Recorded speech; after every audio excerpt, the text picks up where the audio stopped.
well. Look who we have on as our first guest. What's up, Tracy? We are here at beautiful Red Door in Providence, Rhode Island with the owner, Phil Martelly. Hello, everybody.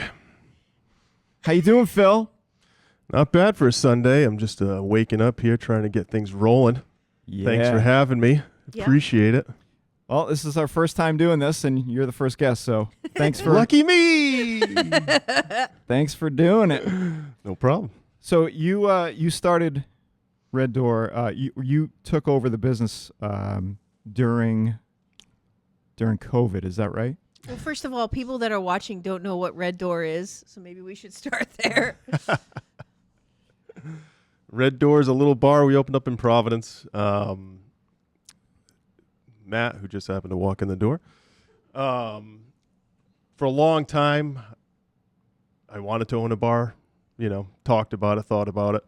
And it's tough to do in downtown Providence because there's not a lot of real estate available. And luckily, during a horrible time in human history, I was able to buy a building cheap. A lot of restaurants were going out at that time. So I got lucky. Something popped along, and it was used to be called the Red Fez.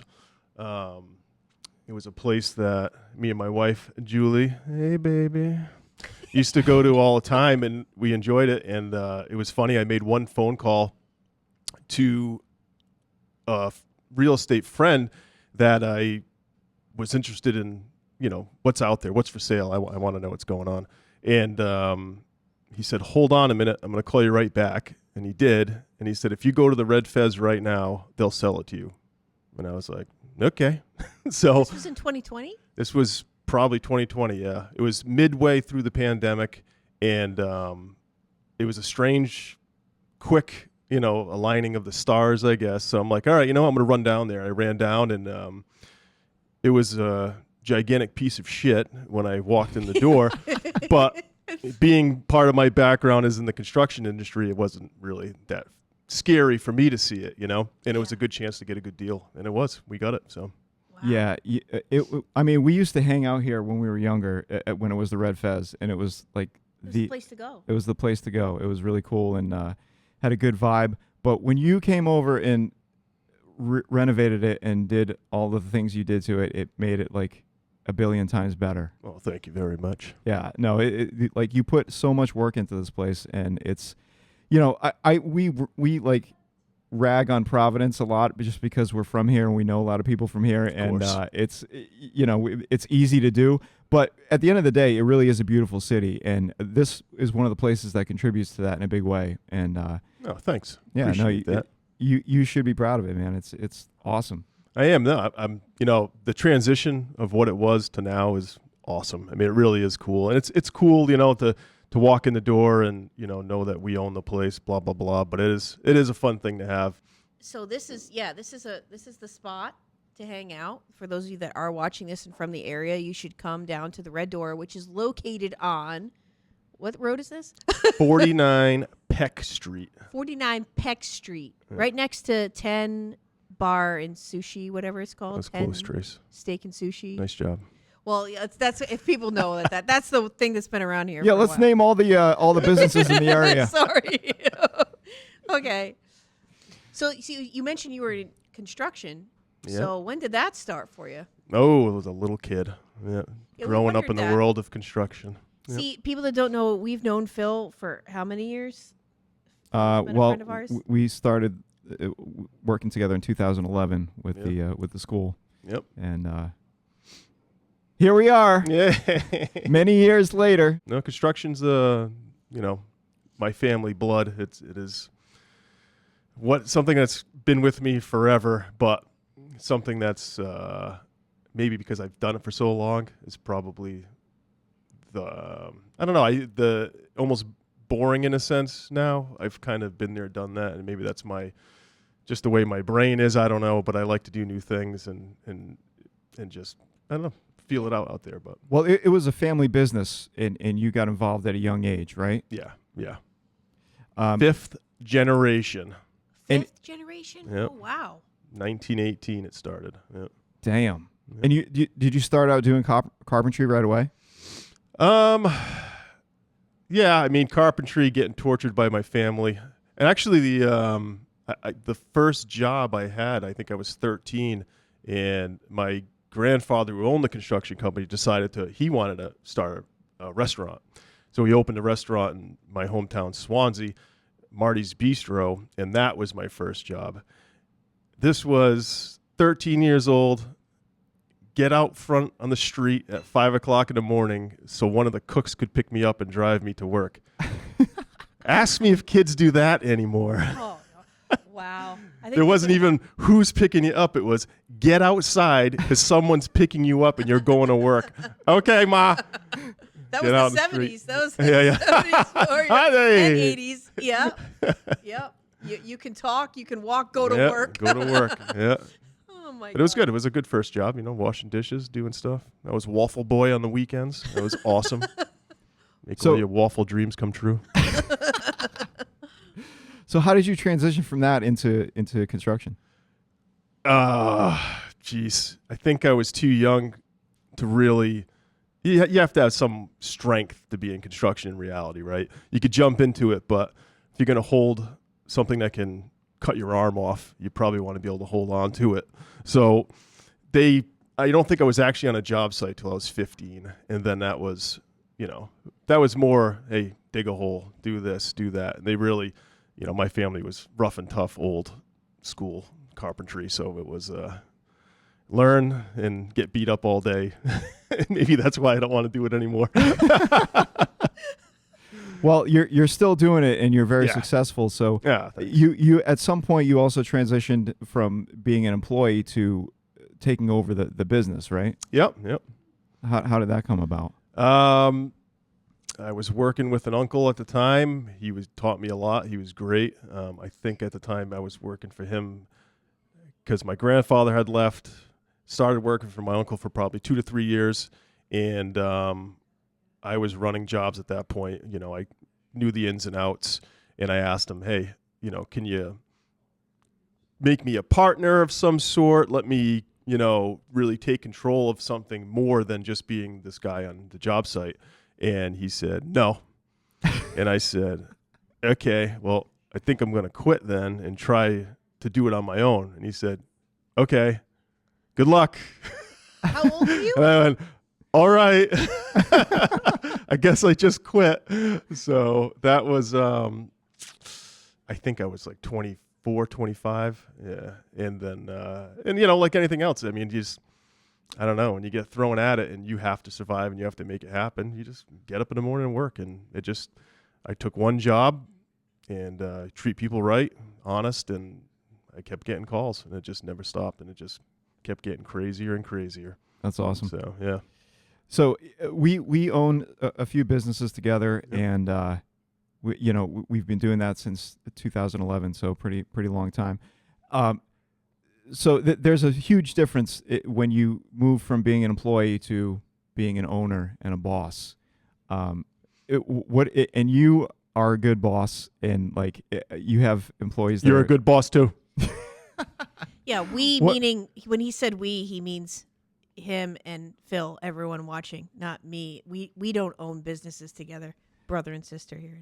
No, This is kind of a business. Well, yeah, we. This is a business that don't make money. That's every business. Yeah. No, but where I was going with that is, it's not easy to be a good boss. So what do you think makes a good boss? Listening instead of telling everybody that you're the one in charge.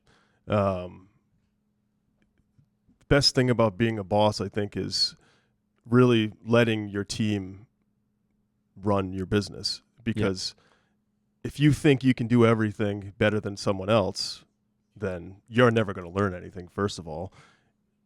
Everybody else that works for you is going to get sick of listening to you, tell them how to do things that they might already know how to do in a different way, because there's 1,000 ways to do everything in the world. Yep.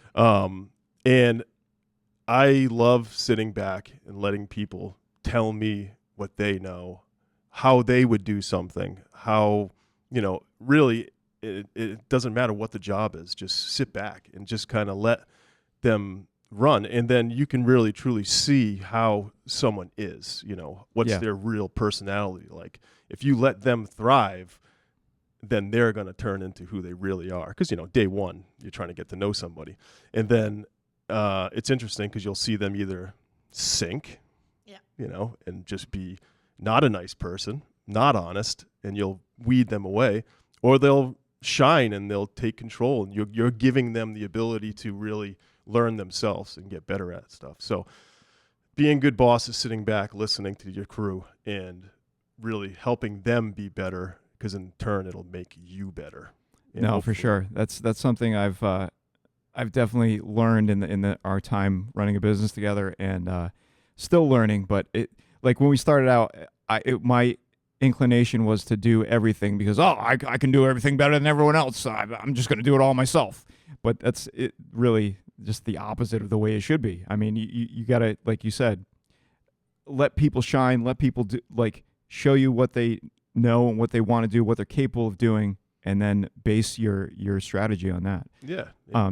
So in our business, we have our music schools. We have what, like 40 employees? Oh Like yeah, that? all that. Yeah.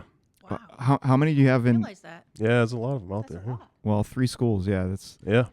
it's a lot. How many do you have in your construction company? During the pandemic, we had a lot. We had probably 30 employees, and then during that time is when I downsized the company to, I think I have 10 people now working. Yeah. It was just too much going on. It was I wanted to take it down to a more manageable level where it wasn't so much demand from customers and getting demands from employees at that time, where I was getting kind of beat up, and it was time to take it down a notch and just, hey, can I make the same money with less people? And we could. And it was the people that stayed were the people that appreciated me and appreciated the company and the things that we did. And the ones that didn't, honestly, it wasn't so much of me walking in the door and going, hey, you're fired, get out. It was angle things in a way that the ones that weren't going to be around were going to just kind of trickle away, and they did. Yeah. They just, the ones that you have to baby, you stop babying them. Yeah. They look for somebody else to take care of them. Yeah. And they did. They just moved away. And then the ones that, hey, what the job is, you can stay, we like you, and they stayed. So we have a good crew of people that have been with me for a long time, and they're awesome. So That's good kind of place. that's kind of the way it's worked out with the music schools too. Like when we have somebody that's not like performing well, they typically, it's because they like have other things they want to do and don't really want to be there. Yeah. And most of the time we don't have to fire them. They kind of weed themselves out, which is awesome because it saves a lot of uncomfortableness when it comes to. Listen, a good mind fuck goes a long way. Can I say that on the radio? You sure can.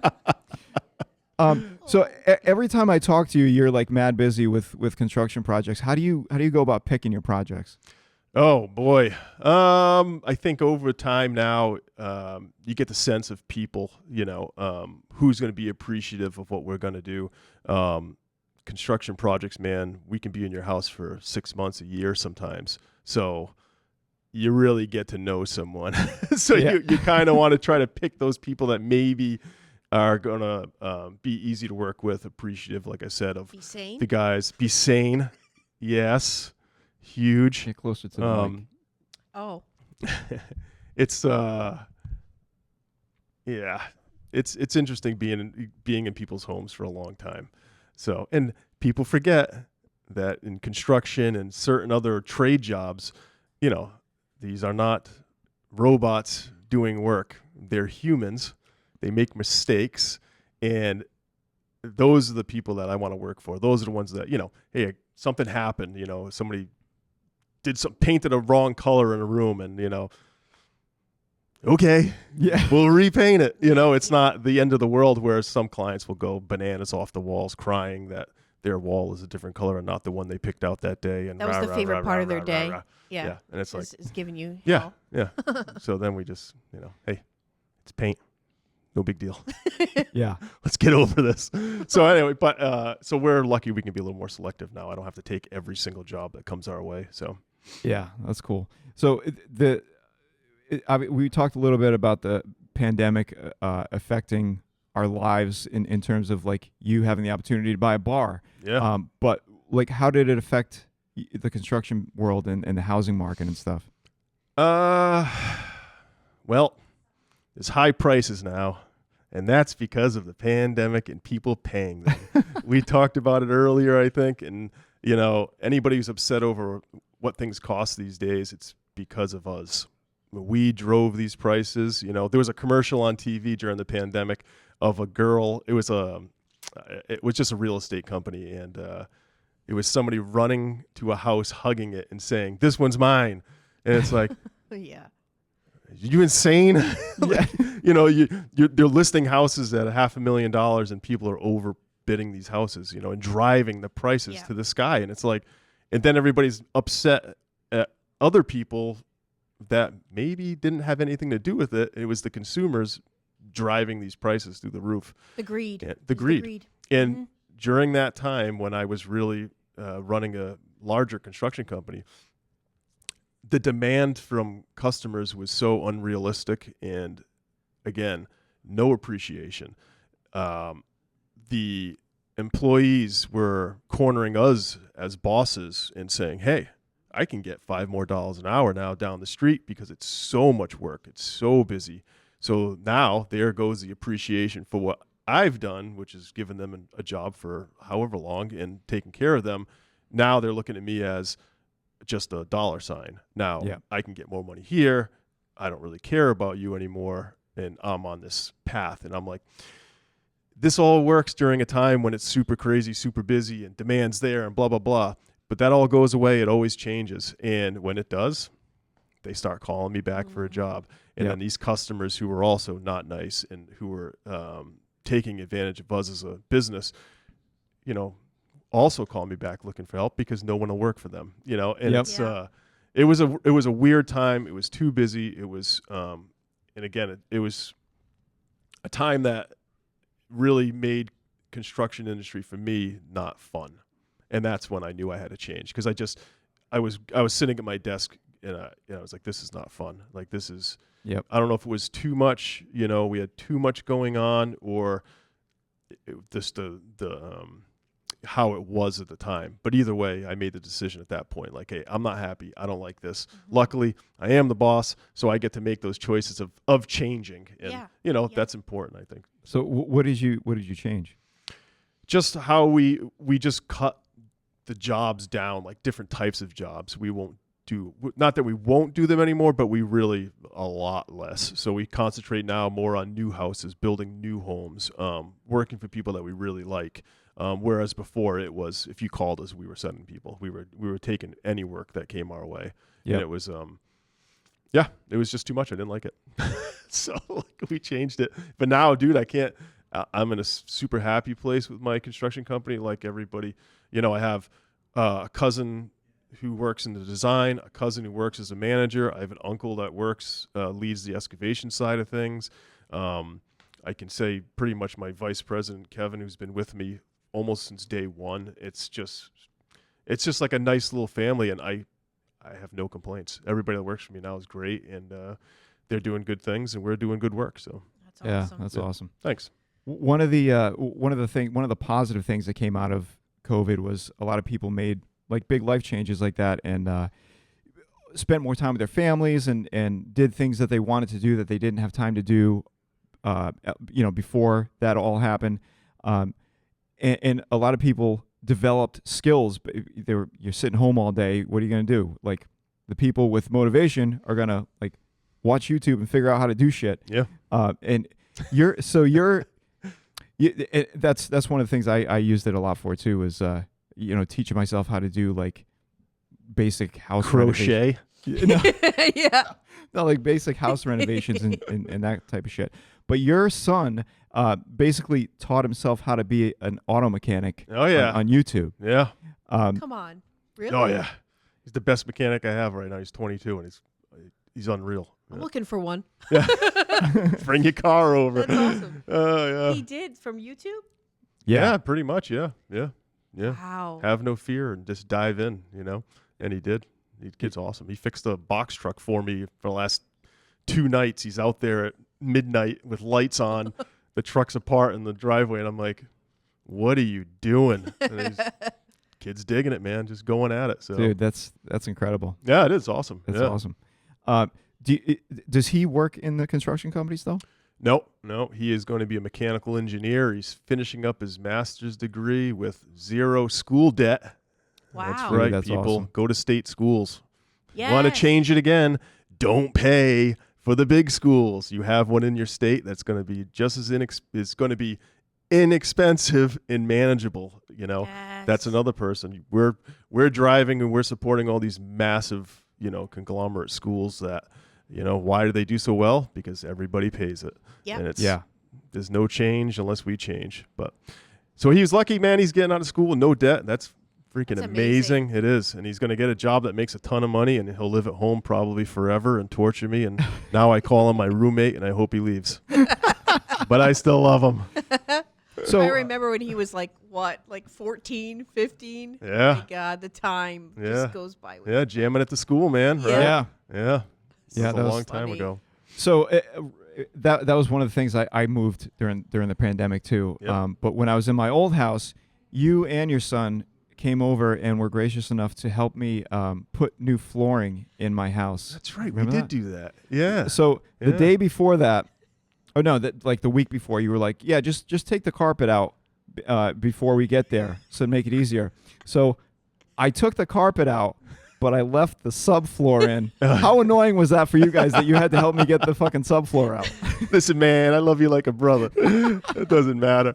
We're built strong. We like to do that kind of stuff. So demoing is fun. You know what I mean? I'm not Yeah. a finish work kind of guy. I got brought up in the trenches, digging holes, picking up trash, getting beat up by my uncles. So I like to do the grunt work. That's just what I like to do. So, hey, leave that subfloor. I'll take that thing right up. Yeah, no, that was good. That was a good day, man. That was fun. Yeah. Yeah. It was a lot of work, but it was fun. Yeah. And it led me to doing the same stuff in my current house.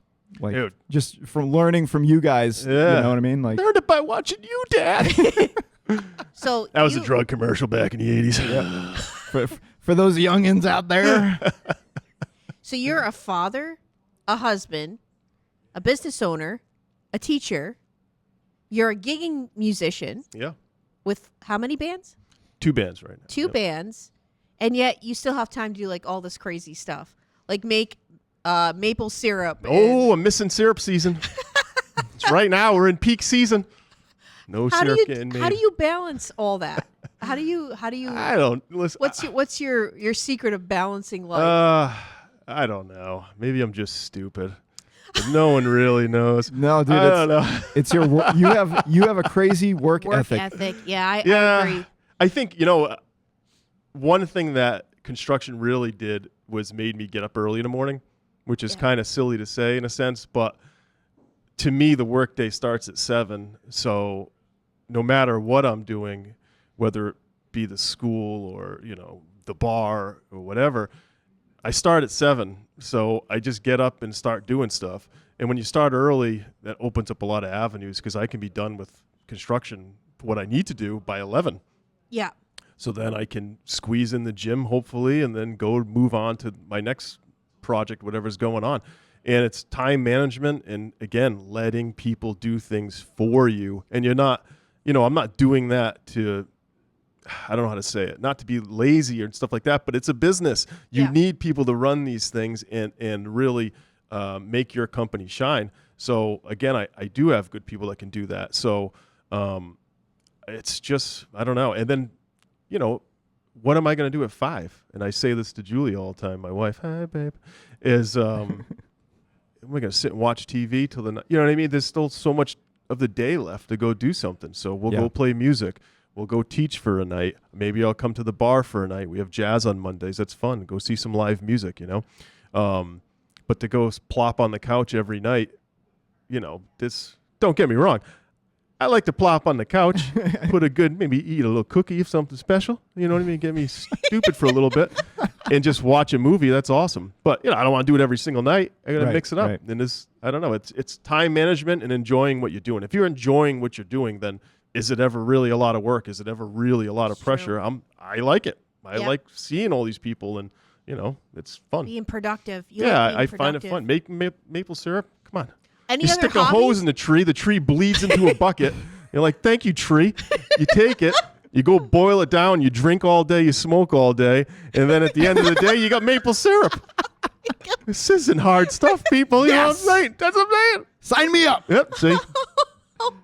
Any other hobbies we're not aware of? The bees, I got bees. Oh, do you? Bee season's coming. When did you guys start doing that? I've been a beekeeper now for probably 5 years, I'd say. Come on. Yeah. And again, minimal effort, doesn't take much. Anybody can have bees. You can have bees in the city. It's just another fun thing to do, and you get a whole bunch of honey from it. So. How many times have you been stung? Oh yeah, it's been quite a few. Ouch. Yeah. I've had some bee moments that weren't pleasant. Do you wear the whole getup? Oh yeah. Yeah. These people on YouTube and stuff grabbing bees with nothing on. I'm like, yeah, no. Fuck that. Yeah, no. They can really sense when you're scared, huh? They know. Oh yeah. Yeah. Yeah, no, that wouldn't be for me. You gotta definitely be zen. It takes a couple of years to get over the fear of the bee, but once you do and you're kind of calm, then it's pretty tame. But there's the learning curve is. I've got my whole family stung once. It wasn't. Oh. I pissed the bees off so bad that I was in my bee suit, covered in bees, head to toe, spinning, going, "This sucks," and then not realizing that all the bees were leaving the hive trying to find humans. Oh my Oh, God. damn. They think they stung everybody in the family. Oh my. Oh, that's right. And Julie got stung in the face the week of the wedding. Oh yeah. Yeah, that was awesome. I remember shit. that. Yeah. Okay, why did I forget all that? That was the years of drinking for me. Yeah. I forget these things. Oh my God. But we're Yeah. forgetting, how many animals do you have now? Like, Oh, what's listen, going that's on the with wife. Yeah, we forgot about that. Yeah. Let's They not talk about it. I'm the they've executioner. changed of what you've had and now what you have, right? Yeah, we went full homesteading for a bit with we were up to what, 7 to 9 goats, 7 goats, 2 emus, which that was awesome. Nothing like owning a dinosaur. Hey, let's get an emu. What? How much? Sure. Those things are huge. How much do they weigh? Oh man, I think they weighed about 60 to 70 pounds. There's a ton of feather. They were brought to this country to be the new chicken, and then everybody realized that it's not chicken. So now there's just a shit ton of emus in this country. Really? Yeah, and people, I mean, I don't even know if anybody eats an emu anymore. If you can get that on a, oh yeah, Do you? all right, they can still eat emus, I People guess. eat emu. Yeah, but we got egg. You got some big ass Get the eggs. eggs. Yeah. Yeah. Are the eggs good? Yeah, as good as it's kind of freaky. It's like It's like fucking huge, cracking right? a tit into a pan and yeah, neat. I don't know if that was a good analogy or not, but it's a big old plug of egg. So how many do you have? Oh no, but then they are no longer with us. Oh, okay. One, hold on. Don't talk about the Yeah. Don't talk about the emus. Emus are off. One emu passed away one winter. It was just too cold. It just didn't. It lost a bunch of feathers, and we just lost it.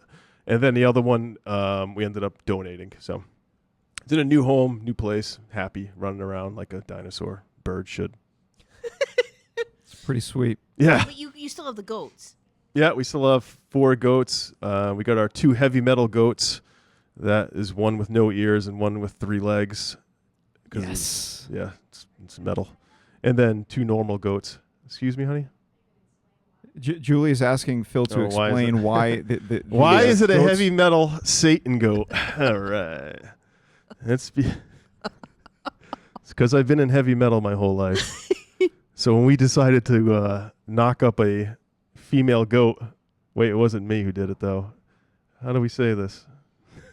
We got a goat pregnant, All right. That was to get her producing milk so we could milk her and make cheese and soap. And when she gave birth, I don't know what took over, but she decided to mutilate the 2 babies. She had 3. 1 was fine. 2, she ate the ears off of 1 and ate the leg off of another one. Why do they do that? No one knows, actually. This is not a common occurrence. That's why it's my Satan goat. Oh, and no shit. now we have 2 heavy metal baby goats that my wife raised and took, and she saved them. She saved them both, man. It was crazy. We had goats in my closet for like 6 months, tending to a leg to make sure the thing survived. And the one with no ears, that was pretty much fine. She's just 2 holes in her head. That is so crazy. Yeah, it doesn't make any I sense. didn't know that they eat each other like that. No, they don't. That's what I'm trying to say. This was like my luck. Yeah, dude, that's It was crazy. Awesome. Oh my. So you took Yeah. you like did you like ask like a vet about it and they were like, I've never heard of that before? Yeah. That type of thing? Yep, pretty much. Dude, So I was that's like, crazy. awesome. Thanks. This is a big help. Oh. So Wow. needless to say, we get no milk, no soap, no cheese, but I have some pets that are goats.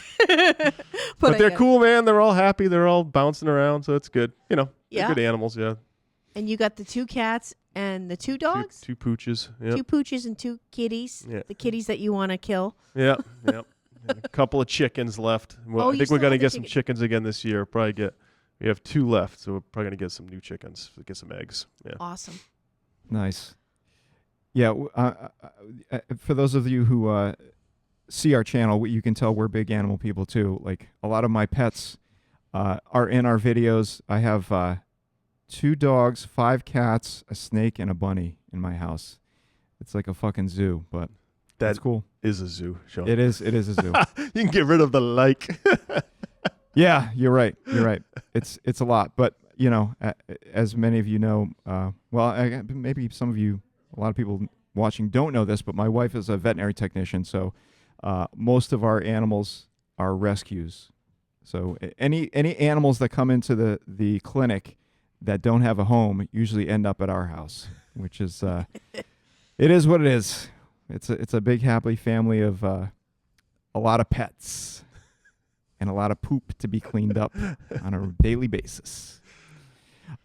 So one of the things I wanted to bring up is you have a rare dynamic of being super easygoing and amiable, but at the same time having a crazy work ethic. What do you attribute that balance to?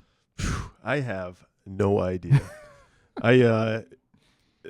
When I was a young kid, I know I had a massive temper. I had 2 sisters. My mother is super nice, super down to earth, very calm, and my father is too. Neither one of them were really hotheads. But I had a massive temper, and I remember like having an epiphany one day of like, in probably my teenage years, going, "Why am I so mad?" And I just really was like, "This is not how I want to be. I don't want to be this hothead getting crazy." And I don't know. I just changed over time. I don't care. There's no reason to get hate is horrible. Yeah. You shouldn't even use the word. Hate means, there are things in the world of truly horrible people, but that is such a strong word, and there's no need for rage on the road. Yep. Yeah. What are you so mad about? Somebody cut you off. Maybe they really needed to get somewhere faster than you. Let them go. Yeah. You know? And it's just, It's true. I just don't, there's no reason for it. And there's no, when you argue and you get really mad and get louder than somebody else and you're screaming and you've lost all control. You have no ability to reason anymore. So can you really have, break a situation down and think about it? And, I don't know. The more angry you get, I feel like the more you lose control and the more you can't think your way through something. And I don't like that. I like to kind of really think about things. And again, I think sitting back and letting people talk is me being calm and whatever, but I'm also learning and stealing. Half of learning is stealing from people. It's, listening and what can I take from what somebody just said and use it for myself. Mm-hmm. And that's how you grow and learn is to, an old man told me once we were on a roof, he was in his 70s. He's on the side of me working. And he said, you know how you learn this, kid? I said, what? He goes, you steal it. You steal everything you see. And if you see somebody doing something and you like it, pay attention and steal that trade from them. And you're like, all right, that makes a lot of sense. And that's what you do. Yeah. And if you're always talking over and you're always jumping on front, what are you learning? You're not learning anything, right? You're not learning shit. One of the things I attribute that to, the three of us have always kind of done stuff that we love all of our lives, which playing music is obviously one of them. But Tracy and I came to this epiphany the other day too. Like we were talking about, like we make stupid videos obviously and put them on TikTok and YouTube, and like we were like, what are, sometimes we stop and think about, all right, what are people going to like, and what are we doing this for? We're not doing this. I just said like off the cuff, I was like, we're not doing this for our health. And then I stopped and I was like, wait a minute. Yes, we are. That's the only reason we're doing it. We're not making money doing it. We just enjoy making stupid videos and acting silly. But all three of us, mental health. Yeah, exactly. Yeah. But all three of us have played music all of our lives. And I think that greatly contributes to us being chill. Like, I think so. Yeah. Yeah. It's just such like great therapy. Just doing something you love that's fun, Yeah. So you had a band that opened up at one point for like a bunch of bands. What was the name of that? Like, yeah. The early bands when I thought I was going to be a rock star. Yeah. Pappy Chulo. We just did the reunion 6 months ago, I think. Yeah. Singer flew in from California. We did a one-off show. That's that was awesome. fun. Yeah, it was like 25 years we hadn't got together, so that was a good time. Yeah. I wish I would have known about that. Oh crap. Who was like your favorite band you opened up for? Oh man, our 15 Minutes of Fame was opening up for Incubus. That's at Lupo's awesome. In the maybe early 2000s. That show, yeah, like early 2000s. Wow. That was cool? the biggest show I've probably ever played.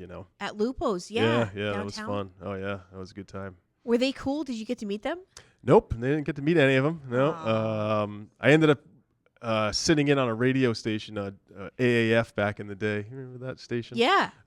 Johnny worked for AAF. Oh, all right. Yeah. Yeah. So a friend of mine worked for them too. So Incubus was coming in, and he's like, "Oh, you want to come down? You haven't seen them since you played for them." I'm like, "Well, I didn't really meet them that time." So I'm like, "Sure." So I went in, and the same thing.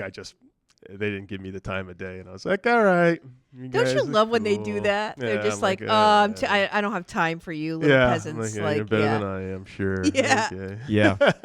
But they're cool. I mean, who knows? They got crazy schedules, so yeah. I just went with it. But it was still fun. It was still a packed house, and that's why we do it. Yep. Kind of. We love it, and we love to play music, but man, come on. I still hold on to the dream. I'm going to go on. They're going to call me any day now. Van's going to make it. Now I don't want anything to do with celebrities or their nonsense. I actually can't stand any of them. Yeah. They I all don't make know me if sick. I'd want to be in the limelight anymore. But No, they don't have the life, that's for sure, that we think that they do. Yeah, we had blinders on when we were growing up, like playing music and thinking like, oh, I want to be a celebrity. But now knowing what I know, it's hard, man. It's got to be hard just being in that limelight all the time and like having people constantly just wanting to talk to you and all the pressures that go along with it, especially like people signed to record labels that get ripped off by them and then have all the fame to deal with on top of that. Like, it's got to be tough, man. And we were the cusp. We are the age group. I'm 40. Yeah. I'm 49, and we were the age group that when we were kids, say 16, we were still going to the record stores and buying tapes and buying CDs. So I think the wanting to be a rock star then was, let's be a rock star. Yes. Yeah. Freaking awesome. They're going to buy our CDs. They're going to buy our stuff. We're going to be on tour. We're going to do this. We're going to do that. And now I got to get my Instagram up to it. I got to get this going. It's like you're not even selling records anymore. You're just trying to be a celebrity. That's your job now. Yes. Are you a musician anymore, or you just have to be an on-top celebrity on top of all your social media? And it's like, well, that's not what I want to be. No. Right. It's altogether different now, isn't it? Yeah. No, it's but it's cool that we had, I think, a taste of all of that. 100%. I agree. I mean, that was like the last era I think we're going to see of that. Oh yeah, I think we were the lucky. I really think we were probably one of the luckiest generations because we went through so many cool things in a short amount of time. And I mean, yeah, other generations did too, but we went through this really weird, like from black and white to you guys are doing this right now on your phone. Like, yeah. I mean, it's, you know what I mean? Yeah, it's just insane. It's bananas. So, but I like that, you know, we have that appreciation, you know what I mean? So can this next generation have appreciation for that stuff, or what will they appreciate Right. when there's so little to appreciate? Yeah. And I No, guess it's just, true. you know what I mean? It's different. Yeah, the lines between like, you know, celebrity and content creator and all these different new things are so blurred now. But there are still people like who are really talented who Oh, yeah, are 100%. putting in the time and like doing amazing shit. Yeah. But they're also, in addition to that, there's also the people out there that are just posing for the camera and making a lot of money doing nothing. Yeah. So Yeah. it'll be interesting to see how that all plays out. Yeah. It's going to be wild, man. It's going to be crazy to see what happens. Oh, So, so your band, Sex Coffee, Yep. is an original band. You guys just released a single. yeah. A couple of Friday. Yeah, that's right. We just released a new one on Friday. Yeah. Yeah, that's awesome. So do you guys play shows like in and around the New England area, and you release music and stuff like that? How you have a rehearsal later today, right? I think I do. We know how those go. Yeah, They can be yeah. canceled at any moment. What are your? You've been in the band for a couple of years now. I've been same thing. I joined them during the pandemic, so it was probably almost 4 years 4 now. years, Yeah, it's crazy. Damn. Time. Yeah. Time See, we flies. knew Crazy. those guys. We've known Yeah. Ruth and Charlene since we were like 18. They were one of the few bands that we played with frequently All the time? in the Providence area because That's awesome. they were one of the few that had their shit together and Wait, They're- did we're we normal people. introduce They're a you to them? long. We must have been through shows. I think Yeah. you probably supported me in a sense of telling them that Phil's a good guitar player. Yeah. He's not a schmuck. But I met them here. It was at this bar, Red Door, little tag. And we were just bullshitting one night, and they said that they were looking for a guitar player, and I was super pumped because I had been in the cover band circuit now for a while, and you know, you miss creating, you miss writing music, and that's truly what's fun, right? Yeah. And so they brought me in, and they've been a band for so long, so that was kind of, you know, hey, am I going to fit? And I did, man. I fit like a glove, and Yeah. they're all awesome people. Yeah. Yeah, The they are. music style was right up my alley, and I think the new tunes that we're putting out are better, you know, better than anything they've ever done in the past. No, I think so too. They're No, just, they're just fun, man. It just got It's better great. when Al joined and then you Yeah. joined. Like, it's just, that's perfect. Yeah, That's they're the all perfect- awesome. Ruth's Yep. got a great, amazing voice. Charlene's an awesome. Everybody's just great. I mean, Yep. you know, it's cool. And 2 girls, 2 guys, man. Come on. Yep. Hell yeah. You can make a porn. Oh, this podcast. I don't know, guys. I'm only kidding. I love them. Did George produce both of the singles? Yes. Yep. We have one more coming out. I think we're going to wait probably another month or so to drop one more. Yeah, he did an amazing job. Oh, thanks. George He did. Dassault. He was awesome. Fast, man. He's fast. He's good. Yes. Yeah. So that's one of the thing. Being a guitarist, like that's one of the first things I pay attention to is like guitar tone and that all the nerdy shit. So your tone on the 2 singles is amazing. Thanks, man. What did you would you use for gear for that? Oh, man, I have a VHT head that I've had since the 90s. It's been my go-to forever. I'm playing it through a Marshall speaker. I've always been a fan of amp sound, amp distortion. I use effects pedals, but I rarely ever use a distortion pedal. Actually, I don't have one right now that I use at all. And that amp just sounds like a beast. And even George in the studio was loving it. We used very minimal EQ, and he just knew how to get a good sound out of it. It was good. Yeah. I like just being when I do like cover band gigs and stuff like that. It's more about like the easiest possible setup than it is tone, because most of the people are not really paying attention to guitar tone. So I use like amp like a Line 6 amp modeler, and it gets the job done. But being it with like a tube amp with distortion, especially a Marshall, there's no comparison, dude. It just sounds amazing. Come on, man. We grew up in the 80s. Yeah. Stacks of speakers behind it. That's what I want. I want a wall of speakers. Just look like a badass. Hell yeah. I stopped using, I was using a tube amp in all my cover band gigs, and I stopped using it because I kept blowing tubes in them. Oh, really? Like, yeah. I was like, why the hell am I going to rocking too hard? Yeah, no. Yeah. Lug this freaking 60-pound amp to a gig and have it, run the risk of blowing a tube on it when I can just plug into a Line 6. And so convenient. Oh yeah. my God, those modelers are just amazing. Yeah. And honestly, like for the past couple of years, we're working on an album right now, and all the previous albums I used tube amps for the recording, and this past one I plugged my guitar directly into Logic and used the amps in there and the pedals and all that shit, and they actually have come a long way. They sound pretty amazing. That's why they still don't sound like a tube amp, but no, I mean, I'm sure they sound amazing.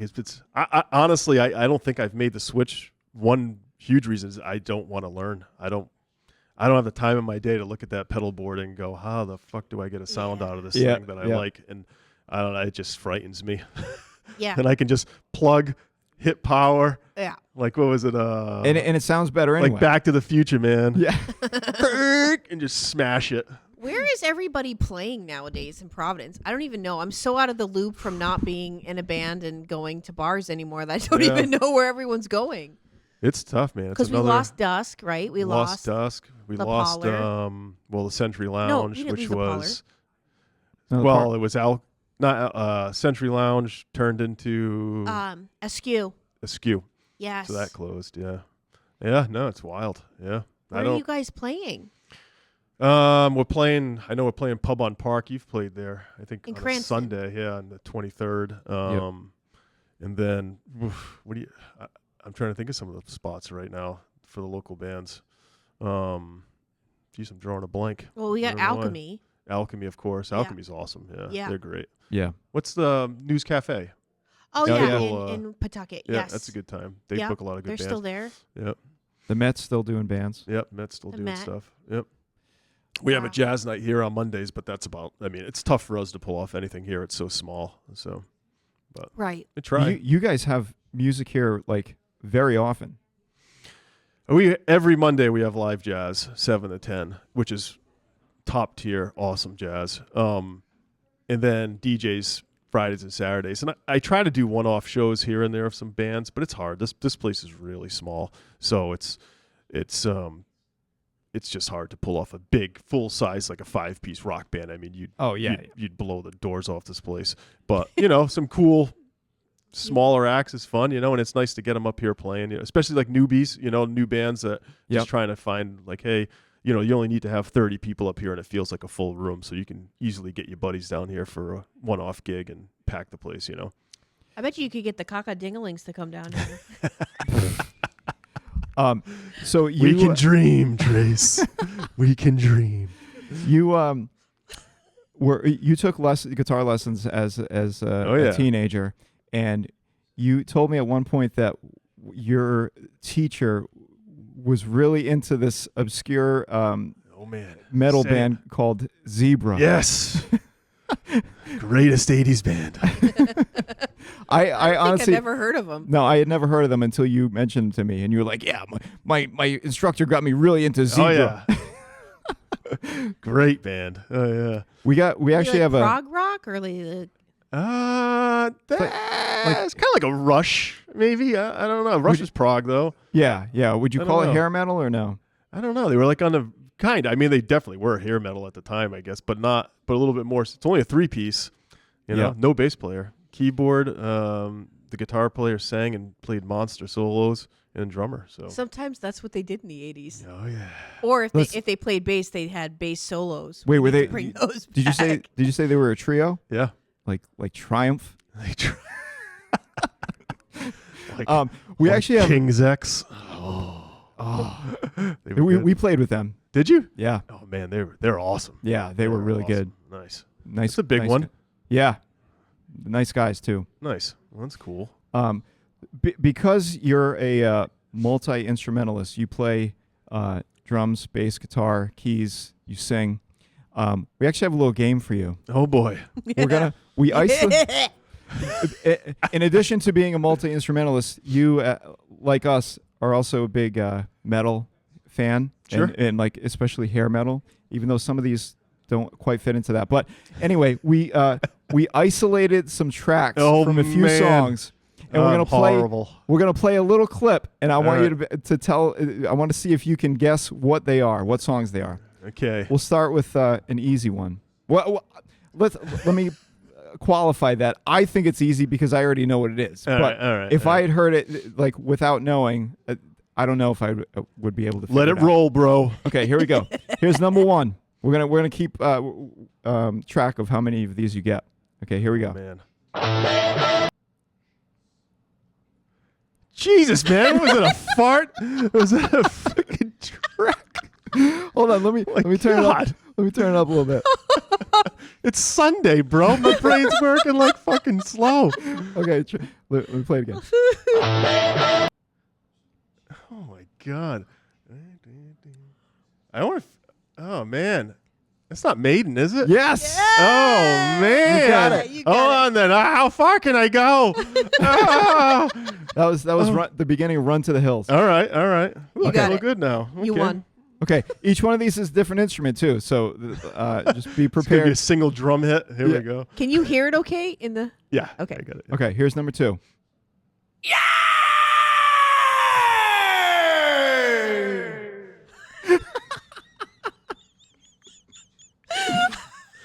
It sounds like you. That's the sad part. And I know it's not. It does sound like Sean. That was a good All right, shot. let's Sean, play it. replicate. 1, 2, 3. Yeah! Dan, I was fucking right on. All right, nice. All right. Any guesses on that one? Oh man. Oh. Ted Nugent. Close. Quiet Riot. Mental Oh Health. yeah, good one. Yeah. Okay. Here's number 3. So you got one out of 2 so far. Here's number 3.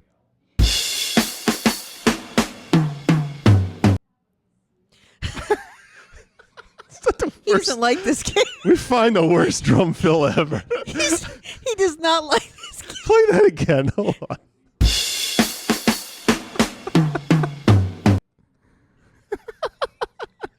Is that a beginner drummer? Oh my god. Nope, but it's one Zeppelin? of your... Can we give him a hint? Close. It's one of his Yeah, favorites. give me a hint. It's your favorite. Zebra? No. Oh, So- not in reality. All right. Drummer. Well, Our corporation is named Sabbath after, then. Yes. Yeah, it is Sabbath. Now that you did that. Dun, dun, bang. Oh, what song is that? Now I want to. That's like the Wizard or something, isn't it? No. No.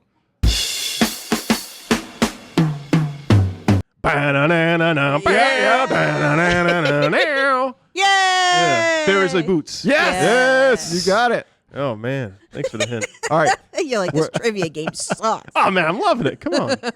We got 3 more. They are a little more difficult. All right. So I'm just warning you. Do it. Okay. Here's the next one.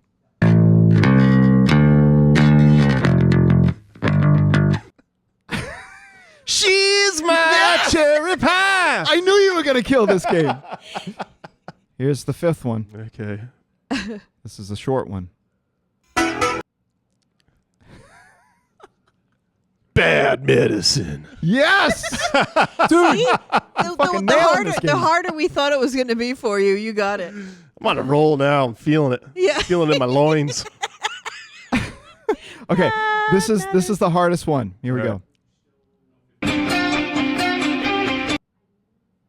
Oh wow, that is a tough one. Yeah. Do it again. Do it again.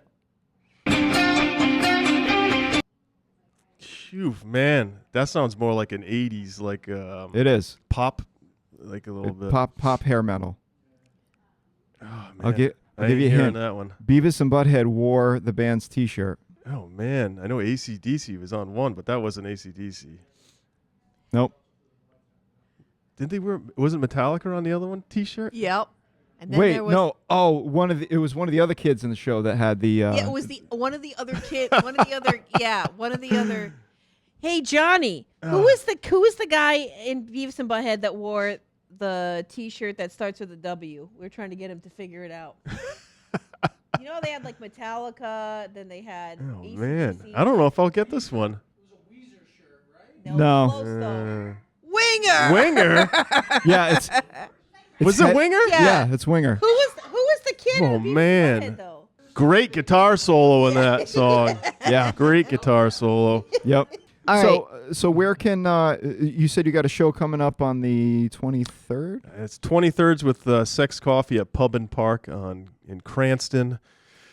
And then I think I have a show with the cover band Full Tilt, 90s. It's like a tribute to 90s hard rock. We're playing Knuckleheads in New Bedford, I think, on the 29th.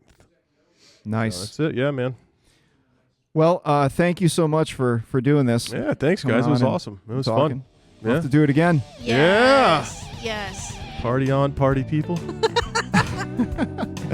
All right. Until next time, everybody. Bye-bye. Bye.